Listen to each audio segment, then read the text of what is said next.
नमस्कार दोस्तों। काफ़ी दिन से सोचा था कि कुछ जो है सामने आकर के जो दिल के अंदर चल रहा था बोलूं, लेकिन बस यही सोच करके चुप हो जा रहा था कि शुरुआत करूं तो करूं कहाँ से। लेकिन बाद में समझ में आया कि कभी ना कभी कहीं ना कहीं से तो शुरुआत करनी ही पड़ेगी।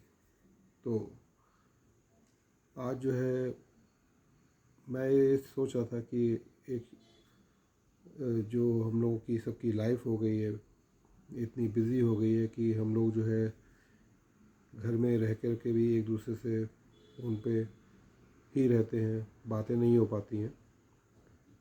और यही वजह है कि जो रिश्तों को कमज़ोर करती जा रही है। ज़्यादा कुछ तो नहीं बोलूँगा, सिर्फ इतना ही कहूँगा कि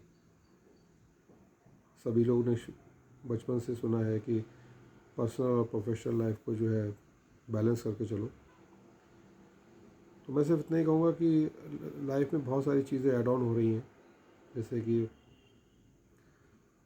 गैजेट्स डे बाय डे ऐसे आ रहे हैं कि जो आपको अपने कंट्रोल में लेते जा रहे हैं। और यही वजह है कि इन गैजेट्स की वजह से हम इतने इंगेज हो गए हैं कि अपने जो रिलेशंस हैं या जो हम अपने घर में बैठे हुए हैं उनसे तक बात नहीं कर पाते।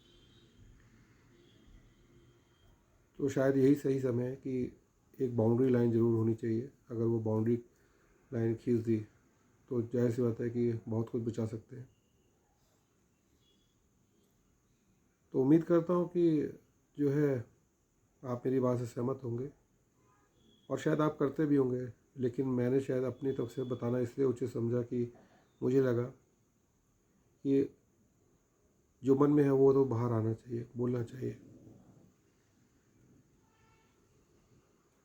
अभी हाल ही में एक्चुअली एक मेरा दोस्त मुझे मिला था, और उससे पता चला कि उसकी वाइफ को जो है और उसके बीच में थोड़ी सी मिसअंडरस्टैंडिंग चल रही है।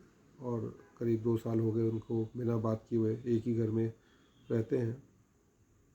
वो फर्स्ट फ्लोर पे तो ये ग्राउंड फ्लोर पे। तो लाइफ क्या इतना सीरियस मोड ले जाती है। अगर वो मुझे सुन रहे होंगे तो मैं शायद यही कहूँगा कि कोई बुराई नहीं है रिश्तों में।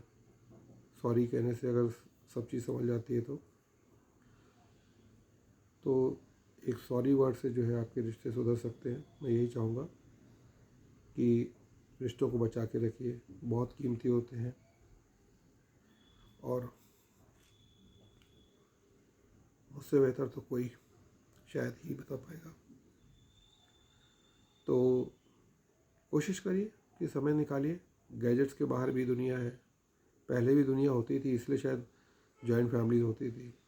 आज गैजेट्स के बीच में घिर गए हैं तो जॉइंट फैमिलीज ख़त्म हो गए। रिलेशंस जो है वो कोर्ट के पास पहुंच चुके हैं, और डिवोर्स जैसी चीज़ें जो है डिग्री के बजाय एज ए सर्टिफिकेट के फॉर्म में आती हैं। गौर करिएगा, अगर कहीं कुछ कमी मिलती है तो प्लीज़ उसे जो है रिपेयर करिए, क्योंकि आप ही हैं जो खुद के रिलेशनशिप को रिपेयर करेंगे और कोई नहीं आएगा। Thank you.